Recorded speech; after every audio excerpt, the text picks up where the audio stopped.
بسم اللہ الرحمن الرحیم۔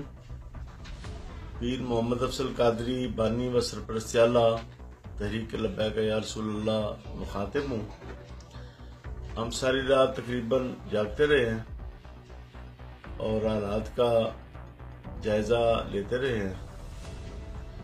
بالآخر جو بات ہمارے علم میں لائی گئی ہے وہ یہ ہے کہ آسیہ ملونہ کو ملتان جیل سے رہا کیا گیا ہے،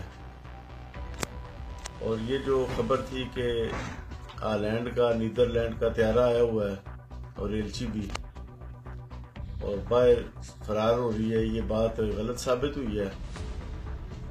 اسی ARY نے خبر دی ہے کہ سپریم کورٹ نے اپنے حکم میں یہ بھی لکھا ہے کہ اس کو رہا نہ کیا، اس کو بیرون ملک نہ بھیجا جائے۔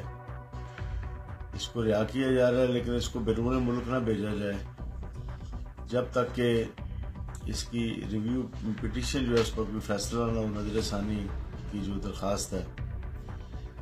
اور آج رات کو ہماری شورا کے 7 ارکان کا اجلاس بھی رات گئے تک جاری رہا ہے، جس میں رہائیوں کے بارے میں بھی فیصلہ ہوا ہے کہ جو ہمارے لوگ گرفتار ہیں ان کو رہا کیا جائے گا، بہت جلد رہا کیا جائے گا۔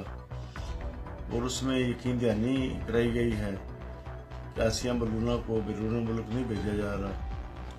اساس اداروں نے بھی ہمیں رات کو یقین دہانی کرائی ہے کہ وہ تحویل میں ہے، قانون نافذ کرنے والے اداروں کی تحویل میں ہے رہائی کے باوجود، اور نظر ثانی سے پہلے وہ باہر نہیں جا سکتی۔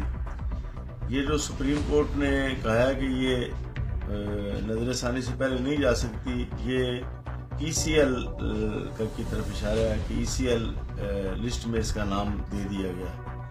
لہذا جو لوگ اس کو غلط سمجھ رہے ہیں یا یہ سمجھ رہے ہیں کہ تحریک لبیک یا رسول اللہ کی قیادت بلا وجہ خاموش ہے، ہم لوگ بالکل حالات پر ہماری نظر ہے اور ہم بالکل چوکس ہیں، اور میں تمام اپنے عہدیداران کو، کارکنان کو کہتا ہوں کہ وہ چوکس رہیں، تمام عاشقان رسول بھی چوکس رہیں۔ اگر وعدہ خلافی کی گئی، بیرون ملک بھیجا گیا، تو پھر انشاءاللہ العزیز ایسی تحریک چلے گی جو فیصلہ کن ہوگی۔ وہ تحریک سب کے خلاف ہوگی اور بڑی سخت تحریک ہوگی، اور وہ قربانیوں سے لبریز ہوگی، اور ہم بالکل قربانی دینے کے لیے تیار ہیں۔